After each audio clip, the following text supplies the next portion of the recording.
Salah seorang awewe anu ngorakene harita milu nyarita. ECG boga pamikiran anu sarua jeung baewona. Dan sakabeh warga pasti bakal boga pamikiran anu seperti kitu. Padahal anu diharapkeun ku sakabeh warga mah ku ayana ieu kajadian sakumna warga bisa bebas tina pangaruh jeung kakawasana si Oman Suroman jeung si Jaka Cece. Jadi ari cek mah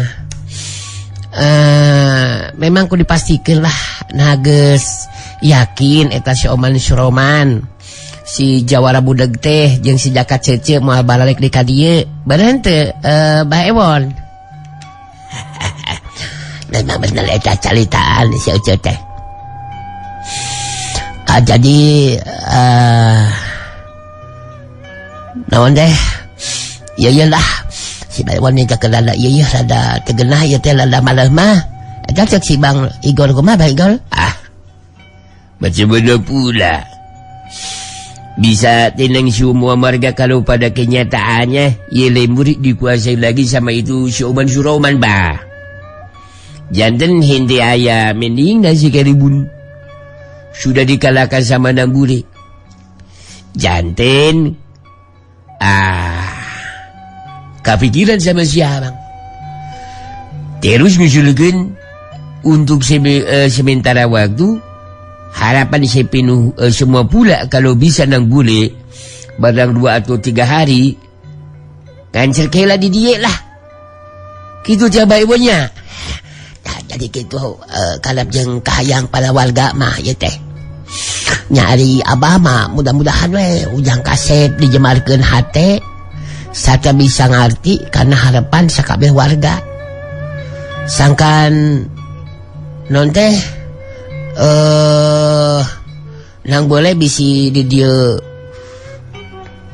heula sementara waktu atuhnya nuhun tapi kan ka bener-bener bisa diyakinkan si Oman jeung si Jaka Cece teh terbalik di ka dieu. Jadi aya mah jawabanna aya di ujang kasep Nambule ieu mah kitu. Nambule ngahuleung sakedeung siga nu keur mikir teu lila terus nyarita ditujukeun ka Bah Ewon. Anu didugikeun ku abah sareng nu sanesna ku abdi tos kahartos. Abdi sakawitna mah bade neraskeun di lampah abdi teh. Namun ku ayana usulan supados abdi sementara waktu aya di dieu heula. Ayanya aduh. Mangga teh sawios abdi bade ngalaksanakeun eta usul. Mung abdi bade ngiring disaha upami kedah sementara aya di dieu teh nya banyak. Adi ujang kasep bet make kudu bingung ke tempat cicing sagalupanya di imah abah we di imah abah. Pugu abah mangan duaan jeung anu jadi pamajikan. Malah jadi non teh ngarasa boga kahormatan keur abah mah. Ujang kasep Nambule bakal milu cicing sababaraha di imah abah. Tah jadi kapala warga geus ka Bandungan sadaka hati ku urang sareleanya.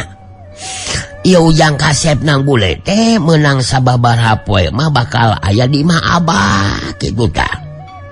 Jadi geunaan obrolan anu sejenna mah bisa disambung ke deui nya. Ieu si ujang kasep kudu heula ieu karunya capieun. Kalu ngalawanan si Aki Rumaji Sakti mah. Nambule ngabakikeun heula paneteupna ka para warga anu sejenna saterusna nyarita deui. Mohon kasadayana rupina jelas sakumaha nu disaurkeun ku abah tadi. Ayeuna abdi bade ngiring ka bumina Abah Ewon we. Urang masih keneh aya waktos tepang deui. Cekap sakitu rupina ti abdi mah bah. Geus kitu mah harita. Para warga pada ngasongkeun dampal leungeunna ngajakan sasalam ka Nambule. Beres kitu mah harita para warga maluru barali ka imahna masing-masing.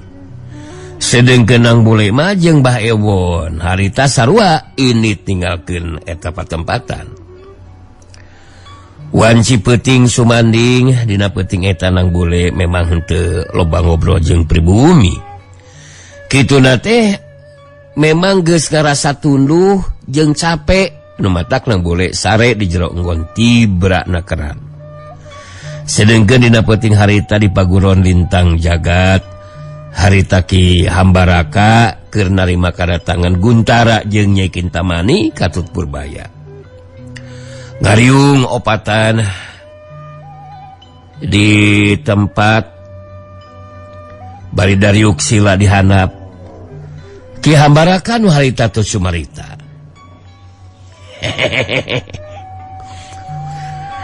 Si laing tiluan diperhatikeun ku dewek siga anu keur pada nyadangan ka nyeri. Si laing tiluan teh ngahaja datang ka dieu atawa kumaha Sargun teh? Amoy. Cika sok jelaskeun ku si laing Sargun.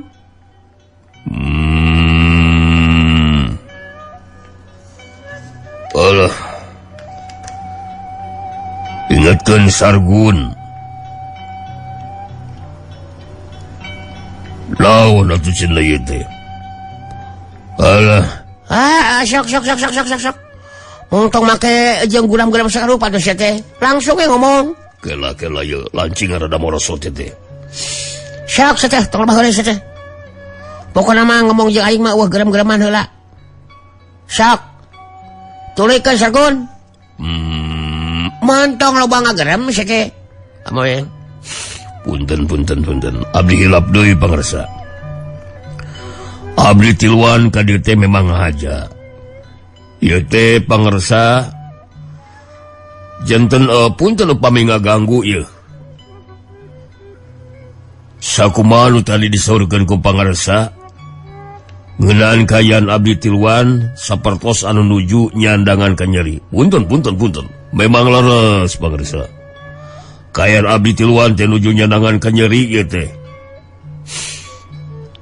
Namun punten langkung jelas nama bakal dijelaskeun ku kin we pangarsa nu mulia.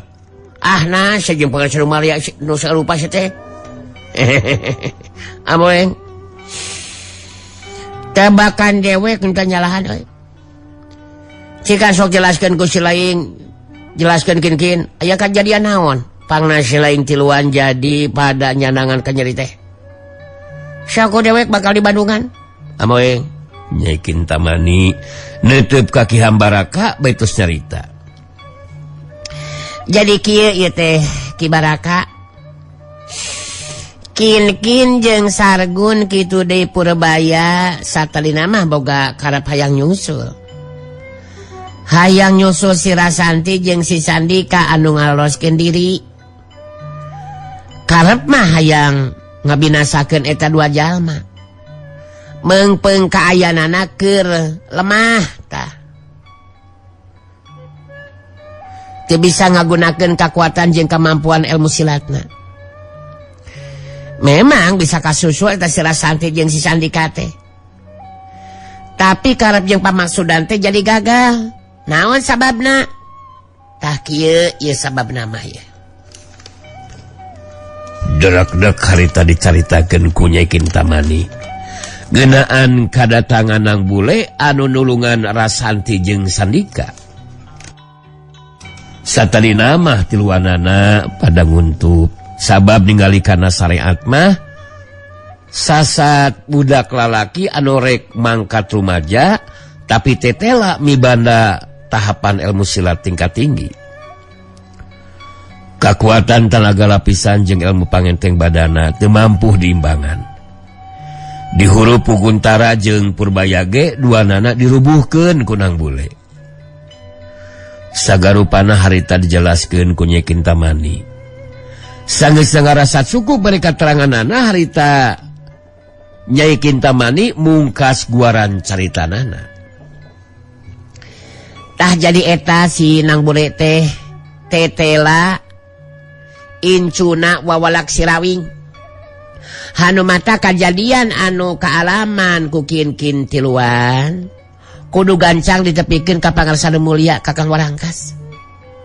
sabab waktu kin rek ini tinggal ke tempatan katingali sinang bule teh siga anu keur ngagunakeun kakuatan jeung kemampuan ilmuna pikeun mulihkeun kayaan si Rasanti jeung si Sandika anu aya dina pangaruh kakuatan ilmuna ilmuna pangarsa anu mulia ka Kawarangkas. Ki Hambaraka ngahulang sakedeung teu terus carita. Amoe dewek sabenerna kungsi menang beja ti sababaraha urang pupuh lemur ngeunaan eta sinang bule teh malah pupuh lemur anu ti pihak urang aya anu kungsi dieureunkeun terus ku anu sejen kitu nate sanggeusna ajen pangartina diungkulan ku sinang bule. Mun kitu mah jelas eta sinang bule incunan si Rawing teh bakal jadi gangguan ke pihak urang. Bener henteu baya? Bener kitu Ki Baraka, bener. Ngan ningali karena kakuatan jeung kemampuan ilmu silatna sigana iwati pangarsa nu mulya Ki Warangkas anu bakal mampu ngukulan eta sinang bule teh. Jelas bakal jadi gangguan anu ngabayakeun ke pihak urang eta sidang bule teh. Amoeng dewek geus ngarti kana maksud si Laing Tiluan euy.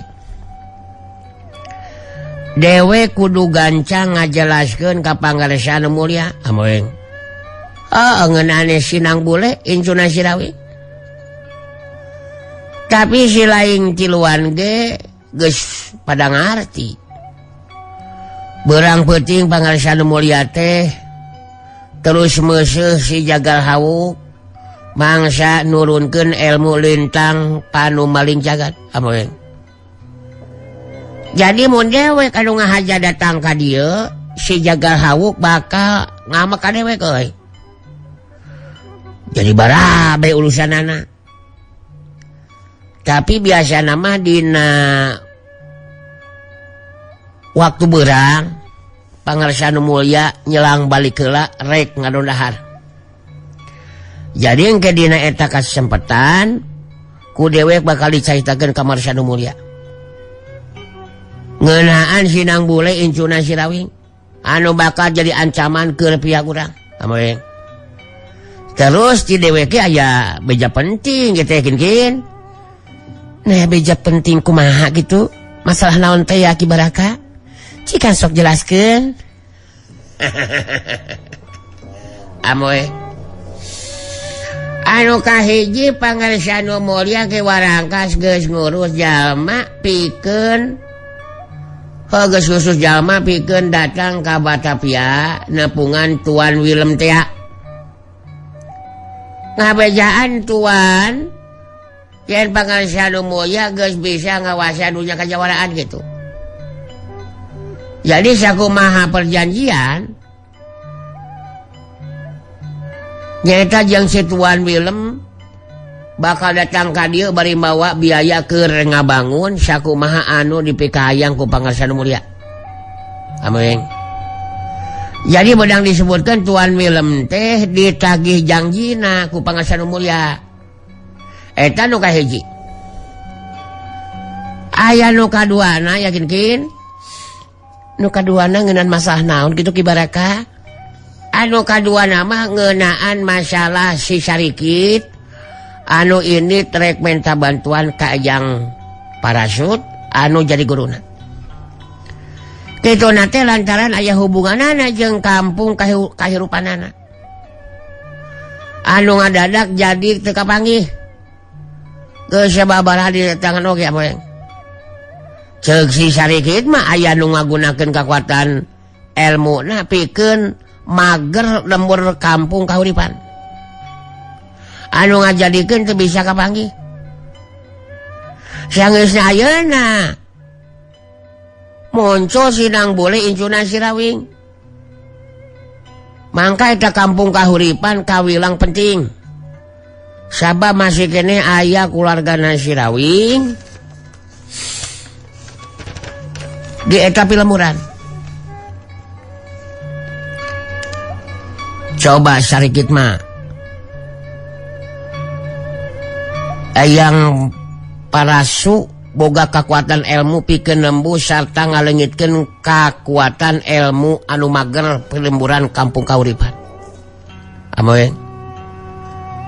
Jadi engke si sarikit bakal datang deui bareng jeung yang parasu anu jadi guruna. Kitu beja penting anu kadua mah euy.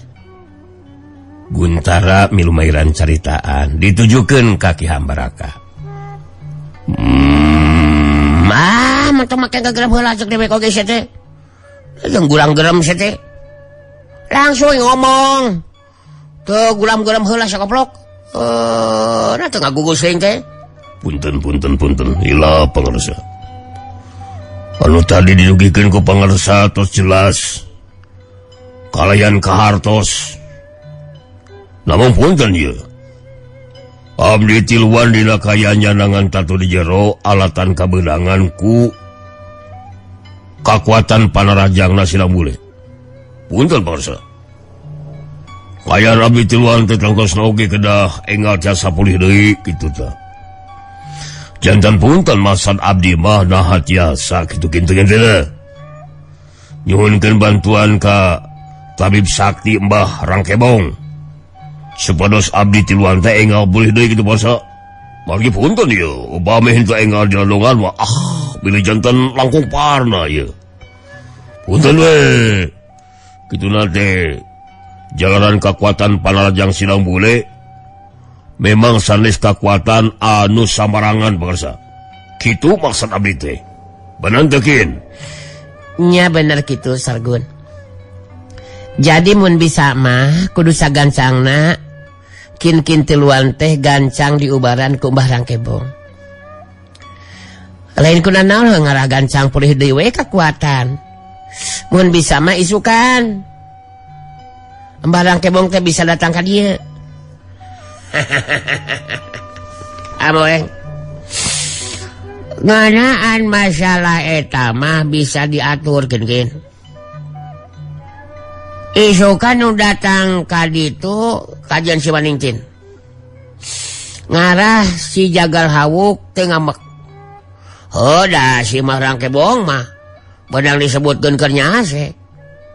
Kangaranan si Jagal Hawuk keur terus-terusan dipeuseuh ku pangarsa nu mulya ira ku Ki Barangkas. Amoy. Jadi ngeunaan masalah eta mah si lain tiluan tenang pokona mah. Loba deui obrolan anu sejenna. Tetela anu keur ngariung ngobrol teh lain Ki Hambaraka jeung anu sejenna wungkul.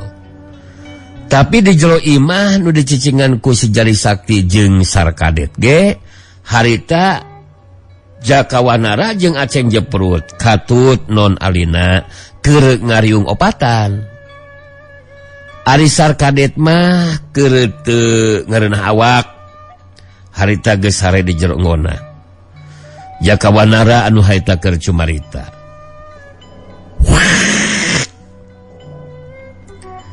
Janten tindakan anu dilakukan ku abdi sareng non alina.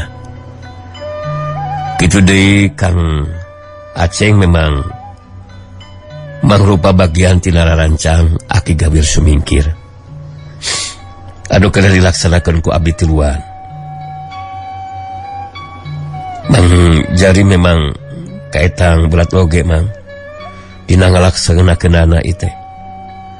Margi abdi tiluan aya di tempatna Ki Warangkas teh kedah telah sandiwara. Anu mudah-mudahan we nu dilakukeun ku abdi tiluan teh ulah duikeun ka aya nu ngabongkar non alina milu mairan caritaan basana sok rajan dicampur jeung basa Sunda anu geus bisa diucapkeun ku manehna. Harita nyarita ditujukeun ka si Jari Sakti.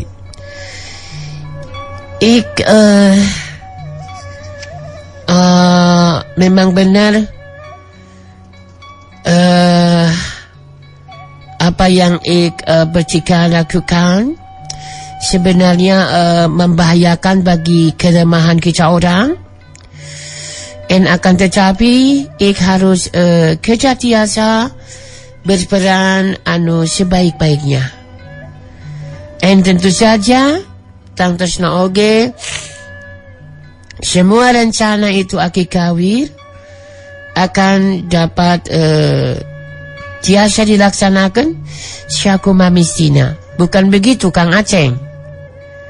Terus terang betul etam disorkeun ku non Alina teh barusan. Nu dilakukeun kurang memang berbahaya oge sih, bener teh. Terus terang berbahaya namun tepikeun kakabongkar rahasia sandiwara urang tiluan, bener teh. Tapi ari keur si Aceng mah demi perjuangan lah, geus moal rek mikirkeun kana bahaya lah. Sabab geus si Aceng mah geus pada ngerti lah. Teu sieun ku sasaha Aceng teh sedang kitu teh. Demi melawan kejahatan, ku si Aceng bakal disinghareupan siapapun itu orangnya. Bener teh. Bener aslina lah.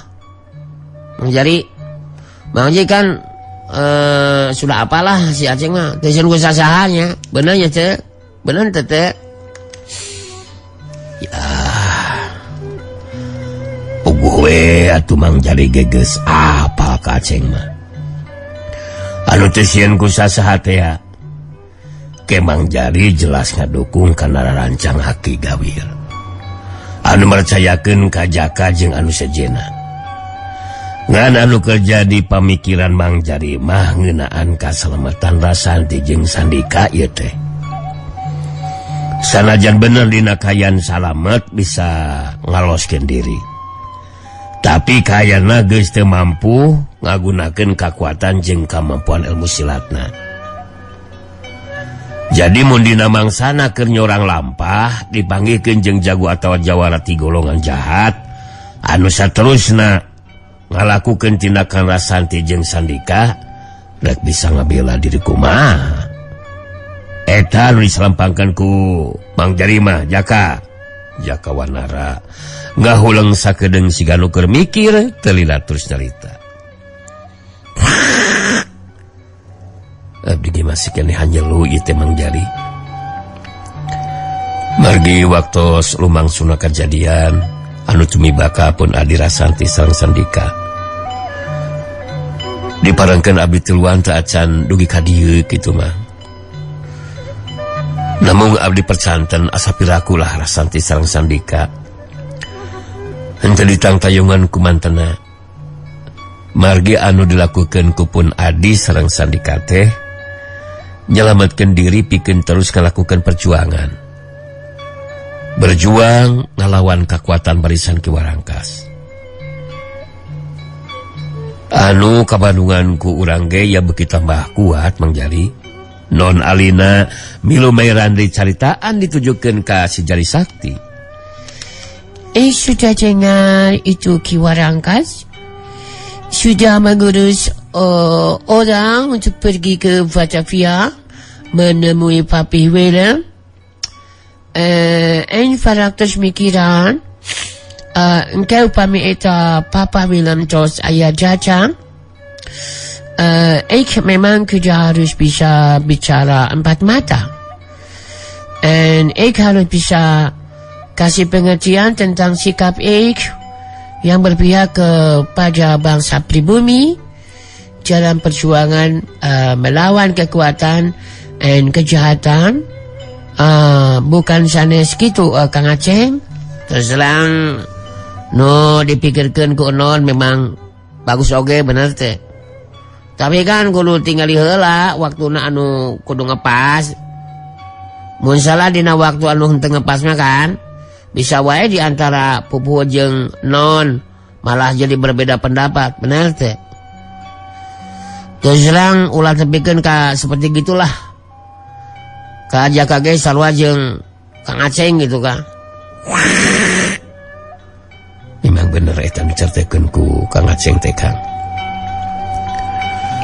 Jadi non Alina kudu asak perhitungan. Ulah waka kaburuku nafsu. Jadi samemeh ngalakukeun tindakan di antara urang tiluan bakal leuwih hade mun babadamian heula jeung anu sejenna. Kitu Mang Jarinya, nya bener kitu Jaka. Pamikiran Mang Jari ge sarua. Malah mun teh mah tepikeun ka diparengkeun kudu ngobrol opat mata. Ngobrol opatan maksud teh. Non jeung anu jadi bapak. Dina lingkungan paguron lintang jagat kudu di tempat anu rahasia. Anu moal kasusun ku para anggota barisan urang kacaya. Anu penting mah ya urang kudu tetep mindeng panggih we, sangkan bisa terus non teh tuker pamikiran lah dina ngabandungan kalayan keayaan di ieu tempat mus urang gitu. Ik ucapkan terima kasih, thank you very much. Nuhun pisan Mang Jali sudah kasih saran untuk kebaikan dan kelancaran dalam melaksanakan tujuan kita bersama. Ik memang akan pada teras bisa sharing berbincang, tukar pikiran. Ik merasa ngaro senang hati bisa berbincang seperti sekarang ini gitu. Terus terang dilakukan kurang tiluan malah nama opatan jeung Mang Jari bener teh. Ya urang memang kudu tetep waspada lah. Kudu asak perhitungan dina ngalakukeun setiap tindakan bener teh. Terus terang urang opatan malah limaan jeung Kang Kadet aya di tempat musuh. Setiap gerak-gerik urang kan pasina oge pada merhatikan karena setiap gerak-gerak urang limaan bener teh. Jakawanara anu harita ngajawab. Memang bener gitu Kang Aceng. Jelas nama urang ulah tepikeun ka lengah lah. Lengah jeung balangah. Sabab kangaranan ai tempat musuh tang tuwe mun tepikeun ka aya anu curiga ka urang limaan, mangka bakal ngabayakeun ke pihak urang. Anu penting nama lah sikap jeung tekad serta subangat urang ulah tepikeun ka pareum eta we lah. Ya terus terang dina jeung hareupan sakarupa ya sakarupa masalah ya kudu tetep babarengan gitu bener teh. Terus terang jadi lemahna hiji kekuatan teh lantaran ayana perpecahan bener teh. Eta lah anu ngabayakeun kana rencana urang mah.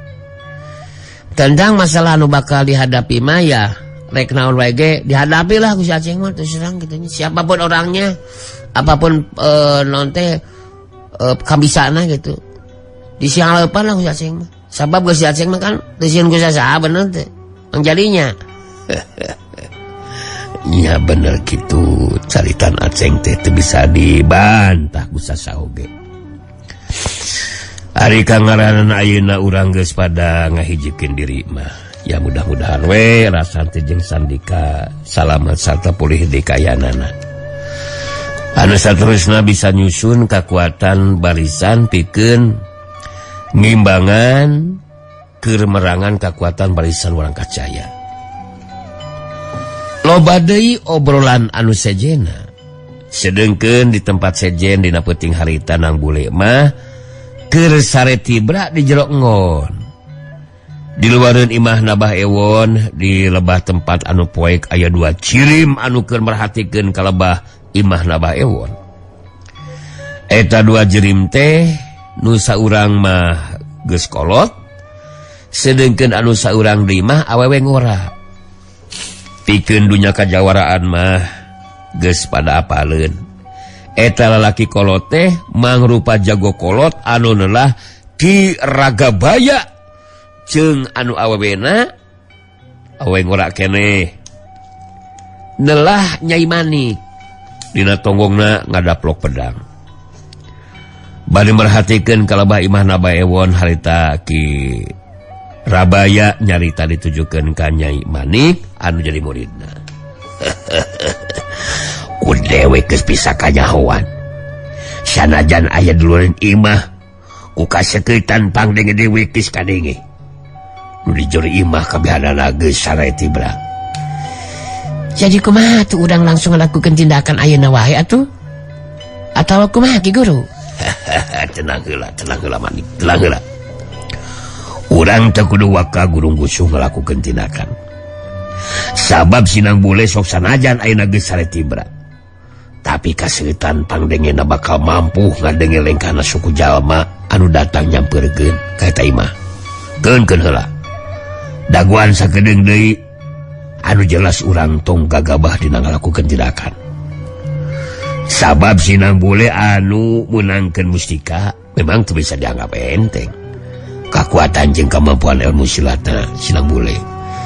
Tapi cek Manik mah kangaranan urang maju babarengan pikir ngukulan Sinang Bule asa pilaku make henteu mampu ngukulan aja pangartina.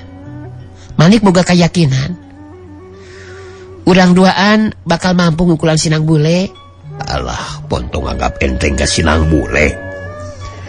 Dewek sanajan bener jago kolot anu geus boga ngaran di dunia kajawaraan.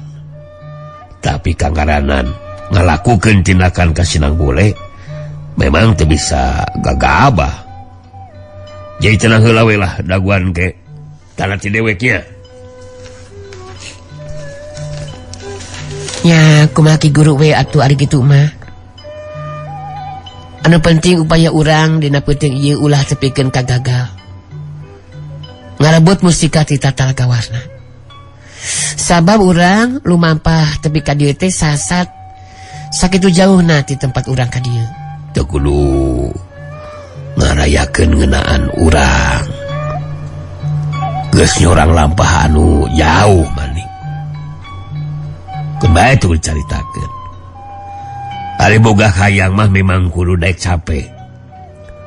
Eueuhna naonan ka capek urang mun dibandingkeun jeung engke hasilna sanggeusna mustika jadi milik urang Manik. Geus nyampe heula Manik eta mah. Dewek rek yakinkeun heula ku kakuatan batin. Sinang Bule dina kayan geus bener-bener tibra cicing jembe heula nya, jembe heula ieu. Ki Ragabaya meuremkeun panona dampal leungeun katuhuna nyolodor ka hareup ditujukeun ka lebah imah Nabah Ewon. Leungeun katuhu Ki Ragabaya semu anu wageleter. Sedengkeun Nyai Manik seukur merhatikeun kana kaayaan anu jadi guruna.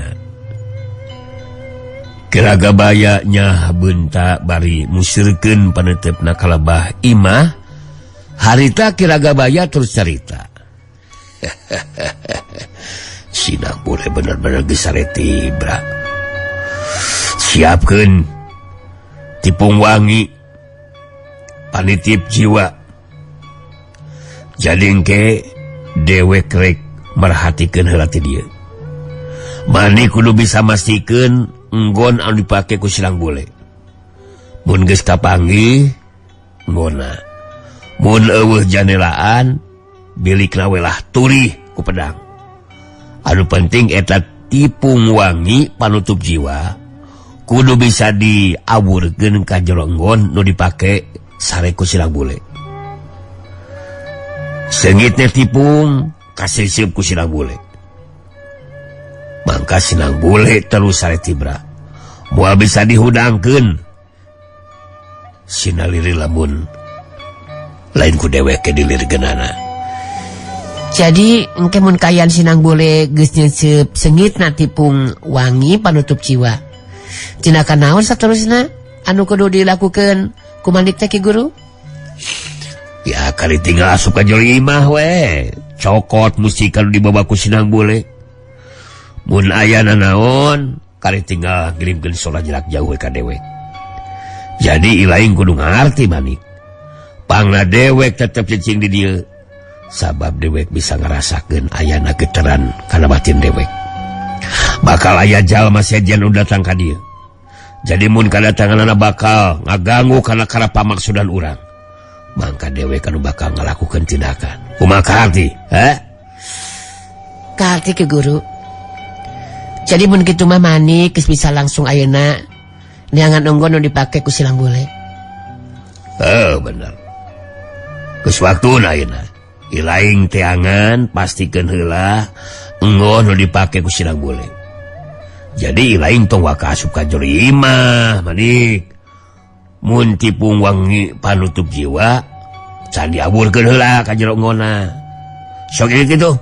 Nyai Manik geus meunang parentah kitu mati anu jadi guruna mah harita terus lempang muru kalebah buruan imahna Abah Ewon. Kakarek ge asup ka buruan imah. Meunang tiu lengkah harita lengkah Nyai Manik jadi ngarandeg. Sabab teu kanyahoan ti mana datangna harita di hareupeunana geus aya jajaka kasep anu ngajanteng nangtung. Da puguh di buruan teh cukup caangku cahaya obor. Anu nyaangan buruan imah harita Nyai Manik bisa ningali kayan jelas ka eta jajaka anu ngajanteng nangtung di hareupeunana. Anu narik perhatian keur Nyai Manik mah baju anu dipake ku eta jajaka beda ti jalma anu sejen. Malah sirahna make siger sagarupa. Teu beda ti satria wedalan karaton saperti dina zaman karajaan. Nyai Manik memang teu nyahoeun mun harita teh